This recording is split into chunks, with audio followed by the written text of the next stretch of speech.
안녕하세요. 도노반입니다. 오늘은 경매와 공매를 비교해 보겠습니다.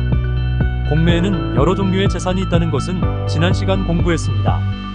그 중에서 오늘 배우실 재산은 압류재산입니다. 압류재산을 제외한 공매 물건은 대부분 권리 분석이 필요하지 않습니다.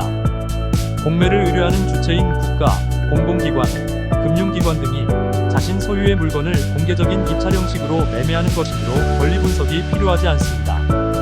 그에 반해 압류재산은 세무서가 체납자의 물건을 세금 징수를 목적으로 강제적으로 매각하는 것이므로 경매처럼 기타 다른 권리와의 분석이 필요합니다. 권리 분석은 경매와 대동소이하므로 경매 권리 분석이 가능하다면 특별히 따로 공부할 필요는 없습니다.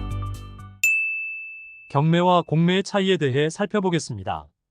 큰 틀에서 보면 채무자 혹은 체납자의 물건을 법집행으로 강제적으로 매각한다는 점에서 유사합니다. 다른 점을 하나씩 살펴보겠습니다. 법적 성격을 보면 경매를 다루는 법은 민사집행법입니다. 공매를 집행하는 법적 근거는 국세징수법입니다. 관할하는 법이 다르므로 각각 해당 법에 적용을 받는다는 것입니다. 예를 들어보겠습니다. 경매와 공매의 가장 큰 차이라고 하는 부분이 바로 인도명령 가능 여부입니다. 낙찰받은 부동산의 점유자를 명도하기 위해서 비교적 간단한 절차인 인도명령 제도가 경매에는 있으나 공매에는 없습니다. 그 이유는 인도명령 제도는 민사집행법에 명시되어 있으나 국세징수법에는 명시되어 있지 않습니다. 명도 합의가 이루어지지 않을 경우 공매의 경우는 반드시 명도 소송을 통해 점유자를 내보내야만 합니다. 그러나 너무 걱정하지 마세요. 대부분은 합의에 의해 내보내지 소송까지 진행되는 경우는 그리 많지 않습니다. 또 하나의 큰 차이점은 입찰 방식입니다. 이것이 공매의 가장 큰 매력 포인트이기도 합니다. 경매 진행 방식은 법원에 직접 출석해야 하는 현장 입찰 방식입니다. 공매는 언제 어디서든 인터넷만 연결된 곳이라면 입찰 가능한 온라인 입찰 방식입니다. 유찰 시 체감률을 살펴보면 경매는 이전 경매 최저 입찰가에서 20% 혹은 30% 체감되어 5주 후 다음 경매가 진행됩니다.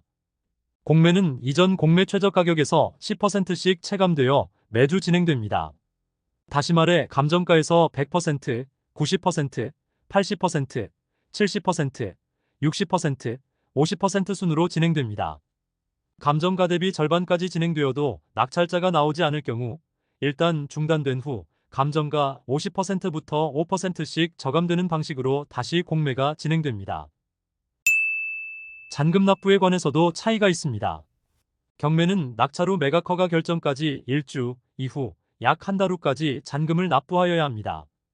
공매는 개찰 후 3일이면 매각 결정이 나오고 잔금 납부도 경매에 비해 빨라서 일주일 안에 납부하셔야 합니다. 단 3천만 원 이상인 경우는 30일 이내에 납부 가능합니다. 잔금 납부일까지 미납한 경우 경매는 아무런 통지 없이 재경매를 진행하지만 공매는 10일간의 기간을 더 주어 납부를 할 수 있도록 통지합니다. 단 공매의 경우 이 기간이 지나도록 납부하지 않으면 더 이상은 잔금을 납부할 수 없으며 입찰보증금은 몰수당합니다. 경매는 이전에 배우신 대로 재경매 진행되기 3일 전까지 잔금과 법정이자와 경매 진행비를 납부하면 소유권을 취득할 수 있습니다. 낙찰자가 채권자인 경우 상계 요청이 가능하지만 공매는 상계 요청 자체가 없습니다. 이처럼 경매와 공매는 차이가 있지만 특별한 것은 아니니 두려움 없이 도전해 보시길 바랍니다. 기초가 부실한 고수는 없습니다.